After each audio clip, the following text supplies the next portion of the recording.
And that, as much as anything else, led to my drinking problem.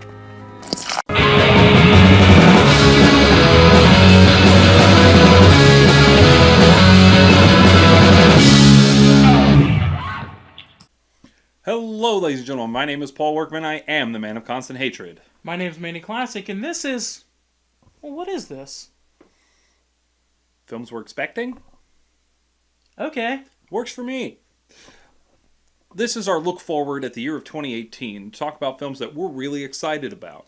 Now, I understand a lot of you are going to expect us to talk about Star Wars, which we probably should, and most of the comic book films coming out this year, but I feel like everybody's excited to see those. Mostly everybody. But, you know what? We're going to pick some that are a little more off the beaten path and some that we're just flat out excited for. So hopefully you enjoy this, and we're going to get to it. So we're going to start by breaking down 2 films a season. There's going to be 3 seasons, and we're going to go from there. So let's start with the spring season before the summer rush. What are we excited about? On a personal level, I'm excited about Pacific Rim Uprising, also known as Pacific Rim 2. This will be releasing March 23rd, major release. Here in the United States, it's being released by Universal Pictures, while internationally it's being released by Warner Brothers. Okay. It's part of the marketing deal that allowed the transference of the studio rights. Right. Warner Brothers, who did the films up till 2014, still gets to release them internationally. Okay. Most of the original cast is gone. Right. Instead, we'll see John Boyega. Who I'm always excited to see in anything since Attack the Block. Yep. Scott Eastwood. Okay, Clint Eastwood's son? Yep. Tian Jing. Rinko Kikuchi, who is returning from the first film. Correct. As are Bern Gorman and Charlie Day, who are also returning. Charlie Day's a traitor. The film itself is written by Stephen S. DeKnight, T.S. Nolan, Kira Schneider, and Emily Carmichael. Okay. And then it's being directed by Stephen S. DeKnight. Yeah. Yeah, who gives me a little hope for the film because he's from the Joss Whedon camp, and he was one of the, I believe, the showrunner for the Spartacus TV series on Starz. That is correct. Which was phenomenal. So there is some amount of link in, besides name and kind of setting, to the original film, with Boyega's character being the son of Idris Elba's character. Right. You'll also get a couple. You get the rivalry. Apparently, Scott Eastwood playing the rival to John Boyega's character. Right. And Kaylee Spinney is also in this movie, playing the kind of female lead role. She plays a 15-year-old hacker that apparently will be pivotal in this film. I also think she might be Breakout Starlet of the Year. Okay. She has 1 credit to her name prior to this film being released, and then this year alone, she's in 5 major big box office movies that'll be coming out, hitting a variety of different subject matters and movie styles, and I just think she's someone to watch out for the rest of the year. So, Right. Yeah, really excited about it. Well, I guess that'll bring me to my first pick of the spring that I'm really excited about. So we're going to transfer on over to Rampage, which comes out April 20th. It's another big beat 'em up. Another big beat 'em up. More big monsters destroying things. It's being directed by Brad Payton, who directed the wonderfully laughable... oh, God, what was the name of that film? I should have looked this up. The one with The Rock... San Andreas. Okay. Oh, yeah, Man. the earthquake. Yeah, so you get Brad Payton and Dwayne The Rock Johnson getting back together for another big summer, or not summer, a big splashy, effects-driven film. And I just love monsters destroying things. It's one of my favorite pastimes. I grew up watching Monster Vision on TNT, and they used to just play Godzilla films like half the time. And so just giant monsters destroying things is always a lot of fun for me. I don't care who's in the cast. I don't care what the plot is. I just want to see monsters punch buildings, just like the old video game that it's based off of. That's right. So essentially, this is a really dumb pick, and I realize this is a really dumb pick. And the movie's probably not going to be that good, but there's going to be monsters punching buildings. That's right. Why not? Yeah. Why not? Does everything have to be an Academy Award-winning film? No. It didn't have to be, but my next pick might be. And what is your next pick? All right, so on March 30th is Lean on Pete. Ooh. A dramatic movie that's getting a limited release by A24, starring Charlie Plummer, Steve Buscemi, Chloe Sevigny, and Steve Zahn. Written by Andrew Hugh and directed by Andrew Hugh. The whole thing is that Charlie Plummer's character, along with his father, moved to Portland, Oregon after a series of unfortunate events befall them. And while his father falls further into the depression from these events, he managed to get a job working at a local horse race track, where he takes on the duties of maintaining an aging quarter horse named Lean on Pete, who happens to be owned by Steve Buscemi's character. Right. Eventually, of course, because it's an aging horse at a racetrack, he's told that it's going to be slaughtered, and a series of events happen that really test he and the horse's friendship in this limited amount of time. Yeah. I saw the trailer for this one before Shape of Water, and it looks fantastic. I am a real big fan of most of the things Steve Buscemi is, sans a few of those Adam Sandler early 2000 roles, but everyone needs a paycheck. Yeah. Everyone needs a paycheck. So. Yeah, you gotta eat. Yeah. But this film, everything I've seen about it, a little bit of trailer, just looks really great. So. Yeah, looks like a real good indie drama. Well, I guess I'll go for my more Oscar baity spring film, and that is Annihilation, which is coming out on February 23rd. It is written and directed by Alex Garland, who was the writer and director of Ex Machina, the writer of 28 Days Later, the writer of the book The Beach, which I also like that movie. So just a solid body of work that he's put in really makes me excited to see this film. And the cast is stacked pretty much from top to bottom. You're getting Natalie Portman playing the wife of Oscar Isaac, who goes into this Expanse sort of field. This is a sci-fi film, so stick with me for a little bit. He goes into this little expanse, and something happens in there that they don't know, and he comes out in kind of a coma. Well, this team of female scientists goes in to discover what has happened in there, and that team of scientists includes Portman. It includes Tessa Thompson, who just continuously has been putting in great work in Creed, great work in the new Thor, Dear White People. She's just phenomenal in everything.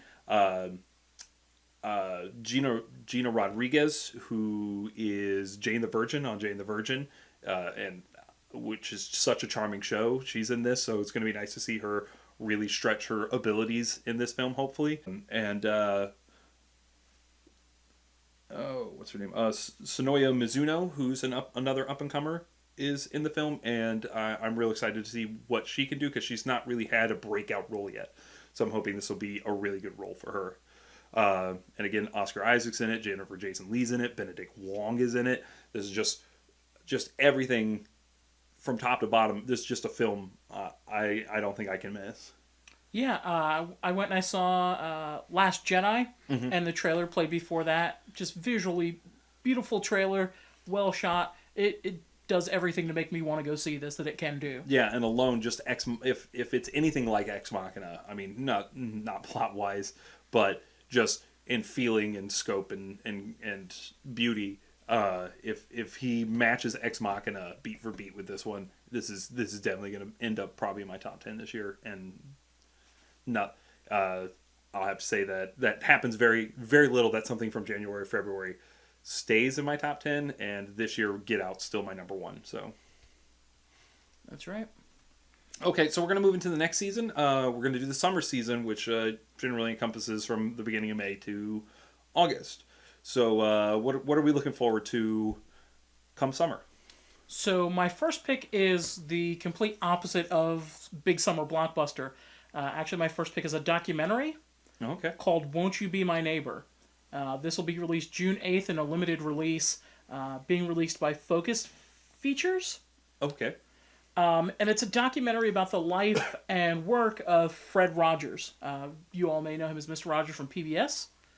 And it explores not only the kind of difference between today's, the way TV is shot today, big budget, high production, compared to Mr. Rogers' small scope production, but it also gives focus to, I'm sure a lot of you have seen the clip that circulates of Mr. Rogers fighting for money for PBS. Mm-hmm. It goes more in depth into his reasonings behind doing that, as well as a small subset of a culture that believe in radical kindness, dealing kindness to other people, even in spite of undue harm to yourself, not physically, of course, but maybe financially, things like that. Yeah. And just Mr. Rogers, I believe, resonates today more than he did even back then.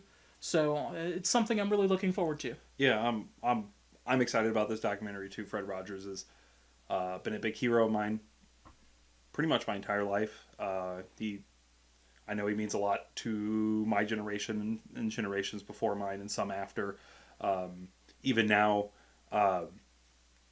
we watch Daniel Tiger's Neighborhood with my children, which is produced by the Fred Rogers Foundation, and Fred Rogers' daughter specifically oversees it and hired the creator of Blue's Clues to create it. So it's nice that he's getting a lot to do right now, and especially that his voice can be carried on for generations. So this is one I'm really looking forward to. Mm-hmm. Speaking of kids entertainment, I guess I'll segue into mine. The film I'm probably the most excited for maybe all year is Incredibles 2. And I know, up front I said no comic book films, but this was not based off a comic book. This was an original superhero film created by Brad Bird, who is probably one of my favorite directors. I mean, he did Iron Giant, he did The Incredibles, the vastly underrated Tomorrowland, and I don't understand why people don't like Tomorrowland. So if you don't like Tomorrowland, let me know why, because I think it's a fine film. I didn't think it was exceptional, but it was definitely good. It was worth watching. It was an entertaining piece. Yeah. I think he's one of the better singular voices in Hollywood right now, and especially the Hollywood machine, where he has pumped out consistent work. Ratatouille, another one. Another thing I like about it is that the entire original cast is returning. Aside from Jason Lee, because no syndrome. The entire original cast is coming back, and we're also getting Isabella Rossellini's joining the cast. Catherine Keener is joining the cast. Bob Odenkirk, and there's a few more. But this, once again, if it's as good as the first one, and it's being written and directed by the same man, why shouldn't this one be just as good? Yeah. I'm really, really excited about this film, because the first one made my top 10 that year. Okay. In 2004. So, it's 13 years late, but I'd rather have a 13-year late sequel on this one than no sequel at all. Yeah, the first one's really great. Okay, so what else are you looking forward to this summer? All right, so my second film is Aleta: Battle Angel. It's being released July 20th as a major release through 20th Century Fox, starring Rosa Salazar, Jackie O'Haley, Christoph Waltz, who I've never seen a film in that he has been bad in. Yeah, even Green Hornet, which sucks. He is amazing in. Also Ed Skrein and Mahershala Ali. That is That is a list of character actors. It is a great cast. It's written by the apparently Hollywood critically underused James Cameron and directed by Robert Rodriguez. So yeah, it's just based off of kind of credentials cast. It's going to be something to look forward to. Mm-hmm. Even if you've never read the manga or watched the anime, I know a lot of people probably are coming into this without seeing it, without reading or seeing those two. But the anime, if you've seen it, is a real pleasure. It's one of the early, late 80s, early 90s is when we got it here in the States. Mm-hmm. And for a few people, it might very well be their first kind of foray into true unwesternized anime. Right. Because then, of course, you got the Sailor Moons, you got Dragon Ball, Dragon Ball Z, things like that. Right. Thundercats prior to that. But yeah, the film looks great. Visually, it looks very impressive. High effects driven, based on the nature of what's going on, trying to animate Rosa Salazar into this living anime character, wide-eyed and everything. Right. So, yeah, really looking forward to the possibilities that exist. Yeah, there's definitely just about anywhere this could go. And Robert Rodriguez has proven that time and time with his career that he is going to go anywhere and do anything he wants. And I've always been fine with that, because for every Desperado we get a Spy Kids. Every From Dusk Till Dawn we get Shark Boy and Lava Girl. So he's one of the most eclectic directors out there today. Mm-hmm. And I would really like to see where he goes with this, because he is good with the cartoony nature of things, and he's good with the serious nature of things, and he could probably bring something out of this. Who knows? Yeah. Who knows? At the end of the day, it's either going to be phenomenal or it's just going to be awful. I feel like it's one of those films, it's not going to have a middle ground. Either you're going to love it or you're going to hate it. That's a big possibility. So, but with them pressing it as early as they have in terms of kind of trailers and screeners and things like that have been coming out pretty consistently since November of last year, mm-hmm. They believe they've got a winner on their hands, and I'm really looking forward to see whether that's true or not. Well, I guess I'll go with my big budget action pick for the summer, and that is Mission Impossible 6, which is due out July 27th.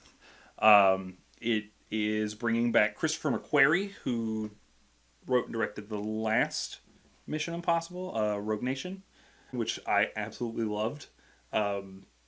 And speaking of Brad Bird did 4, so we're gonna bring back Brad Bird, and 4 is probably my favorite of the series. And I think since 3, this series is just keep getting better and better. So Christopher McQuarrie, who again wrote and directed the last one, wrote and directed The Way of the Gun, a film I really like. He wrote Edge of Tomorrow, another beautiful anime movie. Just beautiful. That film, that was one of those films that I think was marketed very poorly. And once I saw it, I was so blown away by it that I couldn't believe that I ever thought it was going to be iffy. No, it's phenomenal.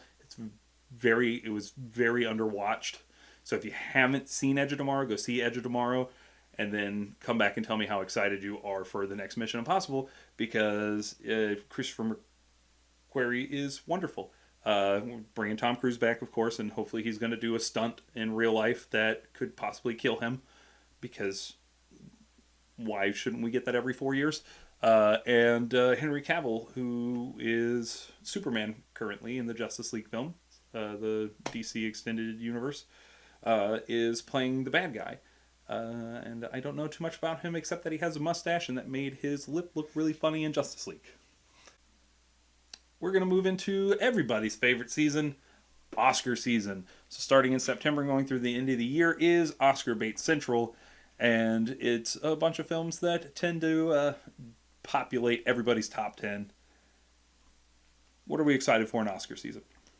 Well, just like the past couple seasons, I've decided to start with one that's probably not going to win an Oscar for Best Picture, but definitely has some marks to win in a couple other categories. That being Creed 2, Okay. possibly called Creed Revenge or Creed Sins of the Father. Apparently they haven't settled on the title yet, but they have settled on a release date, which is November 21st. It's being released by Warner Brothers, starring Michael B. Jordan and Sylvester Stallone, reprising their roles as Adonis Creed and Rocky Balboa. It's being written by Sylvester Stallone, much like the previous Rocky films, but this time directing is Stephen Caple Jr., who some of you may know from A Different Tree and The Land. Not much is known about the plot, although it's been speculated that the son of Rocky IV villain Ivan Draco would be making an appearance as kind of the foil to Adonis Creed. From what we do know, Sylvester Stallone, of course, this is his role. He's settled in, I think, far better into the role of Rocky being the trainer, very much the Meredith Burgess of this new iteration of the Rocky series, while Michael B. Jordan, I'm going to go ahead and say it, is currently one of the best actors on the planet. This is very true, and it's been very true since The Wire. Michael B. Jordan is the Michael Jordan of being Michael B. Jordan right now. If you have any questions about that, The Wire, Fruitvale Station, Friday Night Lights, he's phenomenal. And Chronicle. there's just a list. Pretty much everything in his filmography is definitely worth a watch. And yeah, and again, he's another one of those actors that even if something as bad as Fantastic Four comes out, he's a standout part of it, and he's definitely not getting any bad marks for his performance in it, even if the film is nothing but bad marks. Right. And this will be Michael B. Jordan's second movie this year, because earlier in the year he'll be Eric Killmonger in the not-mentioned Black Panther film. Which I am super excited about. I don't want people to think I'm not, that we just brushed it off. Ryan Coogler is, I'm going to say, top 5 directors working today. Mm-hmm. And Black Panther looks amazing. But back to Creed. Yeah. But everything, if you loved the first Creed, everything going into that, I think, will be ramped up again, adding new layers and dimensions to the Rocky character, which you've already had about, honestly, at this point, a solid 30, 40 years of character development on. At this point, what are we, 2017? So 2018. 2018, jeez, So, man. what, 79 was the first one? 76. 76, so we're at 40... One Best Picture. 40 years now 40 years. of character development, Yeah. and to just add more layers onto that, and then also adding layers on the relatively fresh Adonis Creed character. It's going to be exciting to see. My only real hesitation about this is its short turnaround time. They have yet to start filming, and it's already been set for November 21st. So the possibility exists, guys, that this may get pushed back to produce a better film. So be on the watch for that. And if it does, I hope it comes out summer next year. But again, this is one of those films that a short turnaround time's not the worst thing for it, because it's not a big CGI film. Yeah. So they don't need to gloss it over. You can shoot on location. If your actors are ready, you can shoot them fast as long as you have a really good editor and a really good cinematographer. You're going to be fine with a quick turnaround time on a film like this. Yeah, especially the boxing scene should be real gritty. Philadelphia as a set place throughout the history of the Rocky franchise has always been kind of shown poorly lit. It's a working man's town, so it doesn't have to be this big shiny thing. Yeah.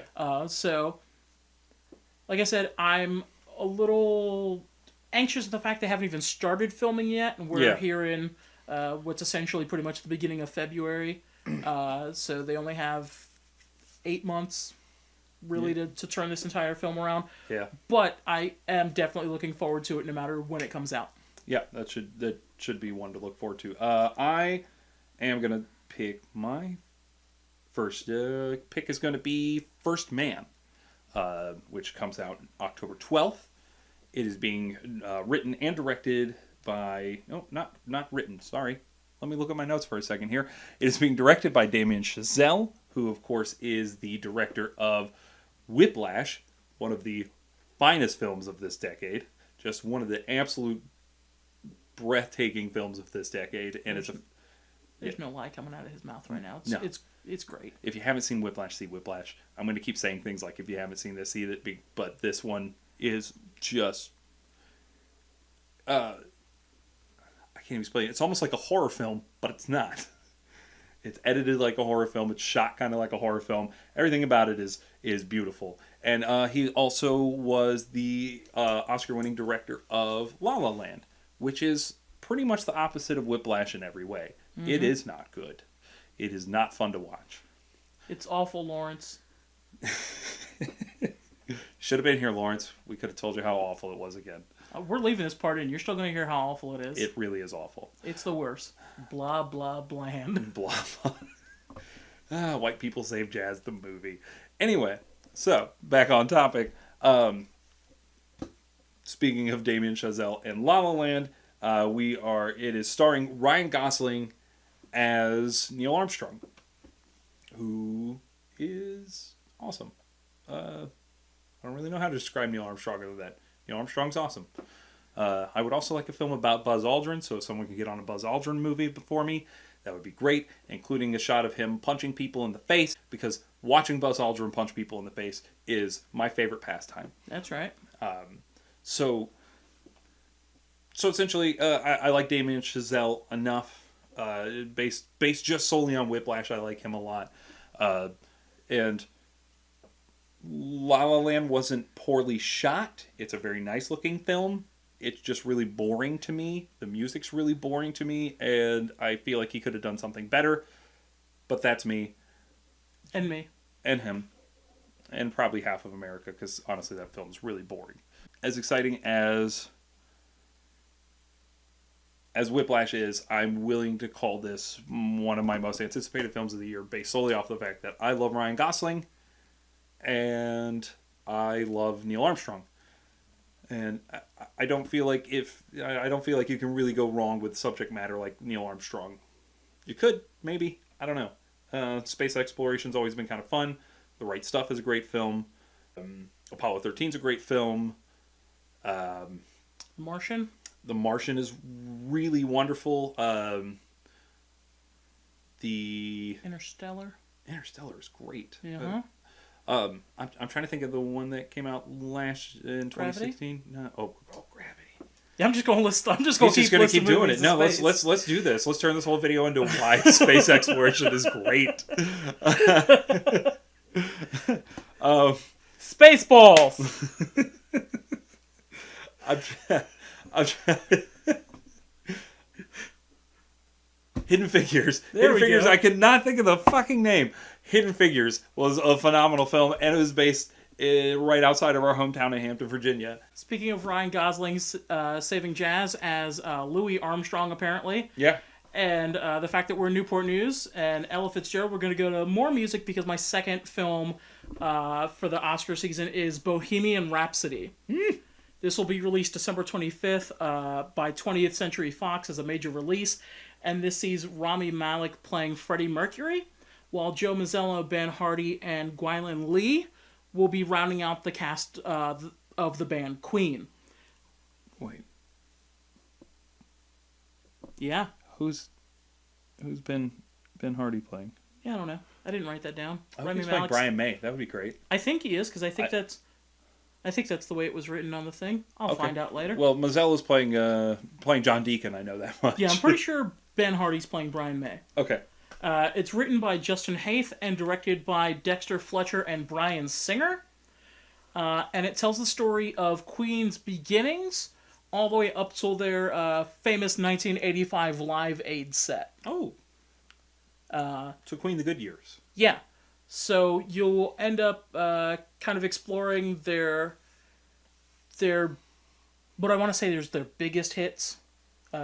Expressly Bohemian Rhapsody, which the movie's named after. Yeah. You'll get some kind of behind the scenes thing. And if you haven't seen a picture of Rami Malek as Freddie Mercury, it is scarily accurate. Uncanny, like Jamie Foxx playing Ray Charles. Yeah, it is on the money.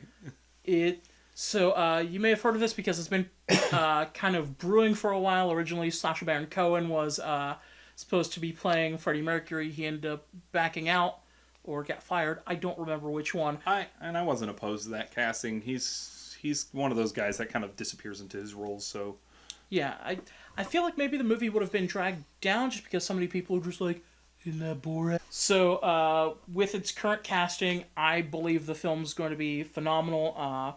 Rami Malek has been consistently good in everything he's done, especially for the past 5 years or so, excluding X-Men Apocalypse, but that wasn't his fault. You really can't blame much of that on anybody who was in the film. Because, I mean, Oscar Isaac was in that film, and Oscar Isaac is amazing.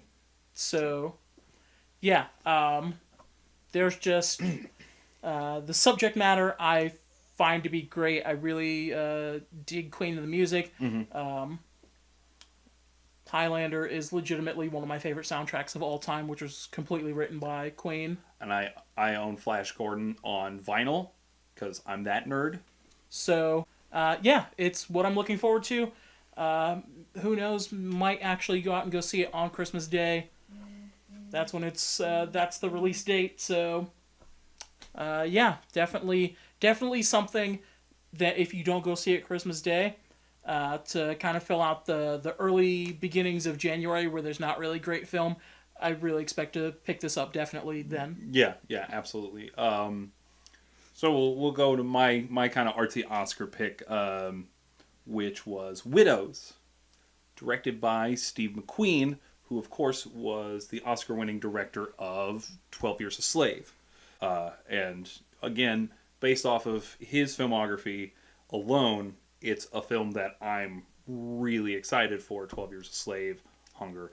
This guy just does incredible work. He's a British director whom I adore. And it's being co-written by him and Gillian Flynn, who was the writer of the novel and film Gone Girl, which is an incredible film. Yeah. David Fincher, one of the films that just shows that he is consistently on top of his game. And Gillian Flynn wrote an impressive script. And it has... I'm going to flip over to IMDb here for a second and just go through this cast list, because this cast list is nuts. Much like 12 Years a Slave, where it's just this ensemble piece, and every time someone pops up on your screen, you're like, hey, it's that person.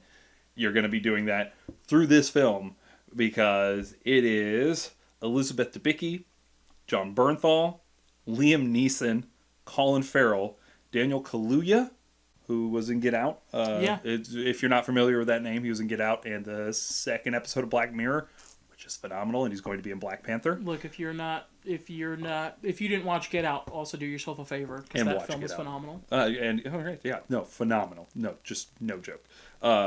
Michelle Rodriguez, Garrett Dillahunt, Robert Duvall, Viola Davis, Lucas Haas.